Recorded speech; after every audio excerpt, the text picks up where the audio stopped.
राधे राधे। स्वागत है आप सबका आपके अपने चैनल निष्ठा भक्ति भाव पर। तिलकुटा चौथ और संकट चतुर्थी की आप सभी को हार्दिक शुभकामनाएं। तिलकुटा चौथ की कहानी सुनने के बाद में हमेशा गणेश जी की मतलब विनायक जी की कहानी सुनी जाती है। तो ऐसी ही दो छोटी छोटी कथाएं मैं आपके लिए लेकर आई हूँ। अगर ये कथाएं आपको पसंद आती है तो वीडियो को लाइक और शेयर ज़रूर करिएगा, और अगर आप चैनल पर नए हैं तो चैनल को सब्सक्राइब करिएगा। तो चलिए कथाएं शुरू करते हैं। पहली कथा है गणेश जी की कथा। एक बार गणेश जी एक छोटे बालक के रूप में चिमटी में चावल और चमचे में दूध लेकर निकले। वे हर किसी से कह रहे थे कि कोई मेरी खीर बना दो, कोई मेरी खीर बना दो। एक बुढ़िया माई बैठी थी तो उसने कहा, ला मैं तेरी खीर बना देती हूँ। वह छोटा सा बर्तन चढ़ाने लगी तो गणेश जी ने कहा कि दादी माँ, छोटी सी भगोनी मत चढ़ाओ, तुम्हारे घर में जो सबसे बड़ा चरु है वही चढ़ा दो। बुढ़िया ने वही चढ़ा दिया। वह देखती क्या है कि वह तो पूरा भर गया है। गणेश जी ने कहा, दादी माँ मैं नहाकर आता हूँ।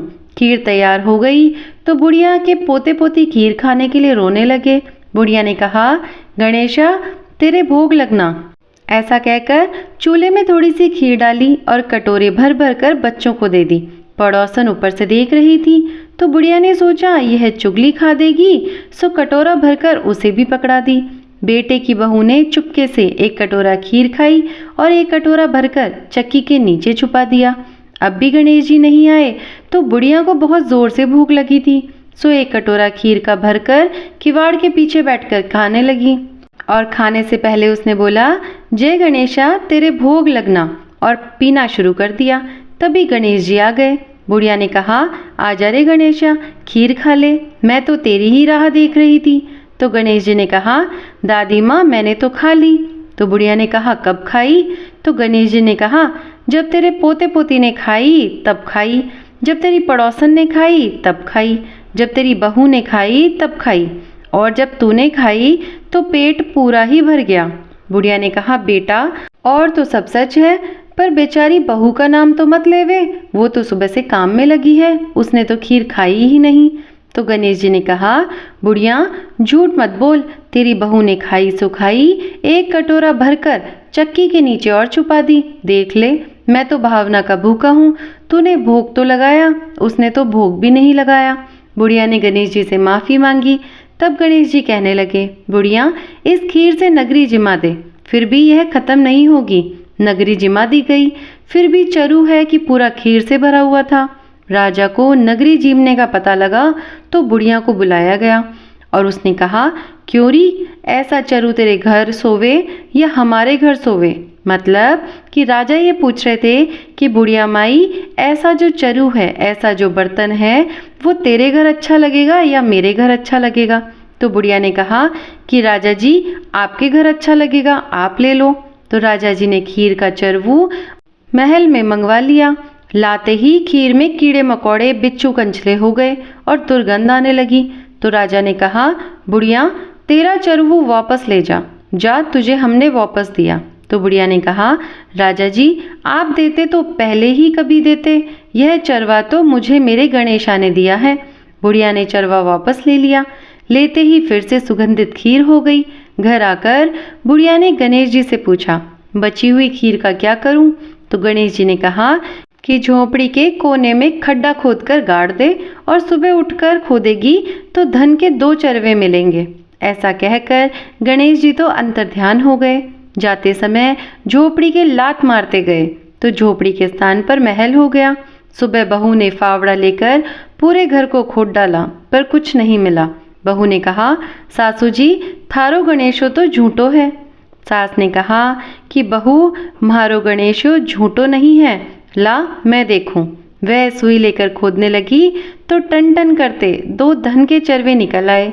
बहू ने कहा, सासू जी थारो गणेशो तो साचो है, पर मन मेरो कालो है। मतलब कि आपके गणेश जी तो सच्चे हैं, पर शायद मेरा ही मन काला है। तो सास ने कहा कि गणेश जी तो भावना के भूखे हैं। हे गणेश जी, जैसा तुमने बुढ़िया माई को दिया वैसा सबको देना, कहानी कहने वाले को, हुंकारे देने वाले को और आसपास सभी सुनने वालों को। चलिए अब दूसरी कथा सुनते हैं। एक बार की बात है, दो व्यापारी दो बैलगाड़ियों में अलग अलग सामान लादकर बेचने चले। एक की गाड़ी में नमक और खार भरा हुआ था तो दूसरे ने अपनी ही गाड़ी में मिश्री और मेवा भरा था और बेचने के लिए हाट की ओर चल रहे थे। राह में गणेश जी का मंदिर था। वहां से वे लोग निकलने लगे तो गणेश जी एक बालक का रूप बनाकर आए और मिश्री मेवा की गाड़ी वाले से कहा, तुम्हारी गाड़ी में क्या है, थोड़ा मुझे भी खाने के लिए दे दो। तो गाड़ी वाले ने चिढ़कर कहा, मेरी गाड़ी में तो नमक और खार है। तो गणेश जी ने कहा, ठीक है। तो दूसरी गाड़ी वाले से पूछा कि तुम्हारी गाड़ी में क्या है।